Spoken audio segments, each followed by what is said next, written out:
Hello guys, welcome to share market India YouTube. Gaurav, ये अभी हम बात करते हैं वोडाफोन को लेकर भी।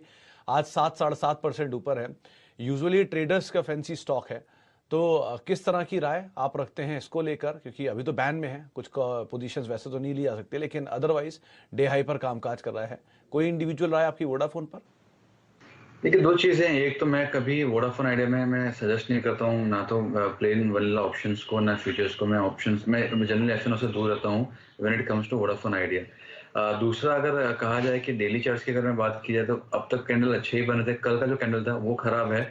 आज अभी जो है जो इसके इमीडिएट सपोर्ट्स जो आ रहे हैं वो है 1150 के। ये अगर सस्टेन अगर कर लेता है तो एक बार स्टॉक फिर से ऊपर जा सकता है, लेकिन यहाँ पे मैं यही कहूँगा, आप 1-2 दिन की स्टेबिलिटी का इंतजार कीजिए, राइट अवे बाय मत कीजिए। फॉलो अप बाइंग, ऐसे गिरावट के बाद में फॉलो अप बाइंग काफ़ी ज़रूरी हो जाती है। तो यहाँ पे जो क्रिटिकल सपोर्ट्स है वो 1150 के ज़रूर हैं, लेकिन मैं 1-2 दिन इंतजार करूंगा, फिर इसमें बाइंग की सलाह दूंगा मैं। ओवरऑल अगर कहा जाए 13 के ऊपर क्लोजिंग अगर आती है तो फिर भी एक माहौल ठीक हो सकता है। यहाँ पे फिलहाल वेट एंड वॉच। तो बने रहने की राय है, लेकिन गौरव की तरफ से इसमें पहले और कई बार, इनफैक्ट ये पहले भी चर्चा हुई है गौरव से, कभी उन्होंने इसमें कोई रिकमेंडेशन नहीं दी तेजी की तरफ या खरीदारी की तरफ। लेकिन हाँ, अगर आपके पास है तो आपको राय रणनीति बता दी गई है। वोडाफोन आइडिया पर आप राय दीजिए। खबर एक तो ये आ रही कि आज सुबह 10:30 बजे कंपनी की प्रेस कॉन्फ्रेंस होगी, तो जो उन्होंने इक्विटी में अपने कन्वर्ट किए हैं एजीआर ड्यूज वगैरह को, उस पर कंपनी अपनी तरफ से बात रखेगी। 10:30 बजे प्रेस कॉन्फ्रेंस है, वर्चुअल है। और दूसरा ये कि कुछ रिपोर्ट्स आई हैं, यूबीएस की रिपोर्ट है, उन्होंने टारगेट रखा है 12.30 रुपये का। क्रेडिट स्विस की रिपोर्ट है, उन्होंने टारगेट पुराना 8 रुपये का वही मेंटेन रखा है। तो दोनों ही ब्रोकरेजेस ने अपने टारगेट कुछ बदले नहीं है। बताएं सर, वोडाफोन आइडिया जिन लोगों के पास है वो क्या करें? और कुछ लोग नया खरीदने का भी मन बना रहे हैं, तो क्या खरीदना चाहिए? बताएं सर।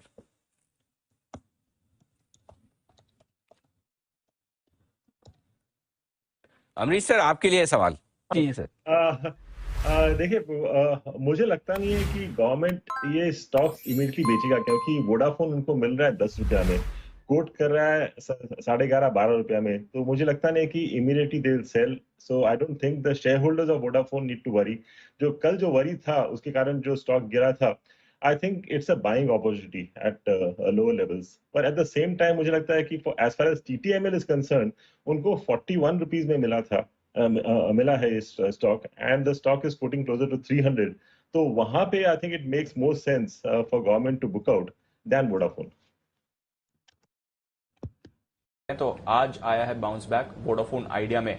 हालांकि कल जरूर 20% गिरा था, तो उसके सामने आज 8-8.5% का रिवर्सल है, बट डेफिनेटली कल की भारी गिरावट के बाद आज स्टॉक आपको रिबाउंड करते दिखा रहे। तो जानते हैं वोडाफोन आइडिया, आज जो प्रेस कॉन्फ्रेंस भी हुई थी लंबे समय बाद, मैनेजमेंट की तरफ से हमने कुछ कॉमेंट्री सुनी है। क्या कुछ ऐसा कहा है मैनेजमेंट ने जिसकी वजह से बाजार का थोड़ा कॉन्फिडेंस स्टॉक पर बढ़ा है? कुशल है हमारे साथ तैयार बताने के लिए। कुशल, बताइए क्या निकल कर आया है वोडाफोन की प्रेस कॉन्फ्रेंस से? देखिए, काफी अहम बयान, और बाजारों को ये जानना भी था कि किस तरह से यहाँ पर कन्वर्जन किया गया और गवर्नमेंट को इक्विटी दी गई है, और ऐसा क्यों हुआ और इसके पीछे क्या कारण था। तो सबसे पहले यही रीजन जो है जानने की कोशिश की गई थी, जिसमें मैनेजमेंट ने ये कहा कि कंपनी के पास काफी सारा अभी कर्ज है और उसके चलते यहाँ पर उन्होंने कन्वर्जन जो है ये किया है, और एक वे बढ़िया विकल्प है ऐसा मैनेजमेंट मान करके चल रहे हैं। तो डेफिनेटली ये एक रीजन उन्होंने साइट किया। दूसरी बड़ी चीज जो पूछी गई थी उसमें गवर्नमेंट का इंटेंशन क्या है। आप देखिए, गवर्नमेंट सबसे बड़ा शेयर होल्डर हो जाएगा 35.8% इक्विटी के साथ, तो उसमें उस पर कि सरकार का जो कंपनी का मैनेजमेंट है उसको लेने की कोई भी उनको जरूरत नहीं है। इनफैक्ट वो ये कह रहे हैं कि जो प्रमोटर्स हैं वही कंपनी को आगे चलकर चलाएं। तो ऐसा जो है वक्तव्य मैनेजमेंट की तरफ से आता हुआ नजर आया है, और सरकार ने जो है बोर्ड में सीट के लिए कोई भी दिलचस्पी नहीं दिखाई है।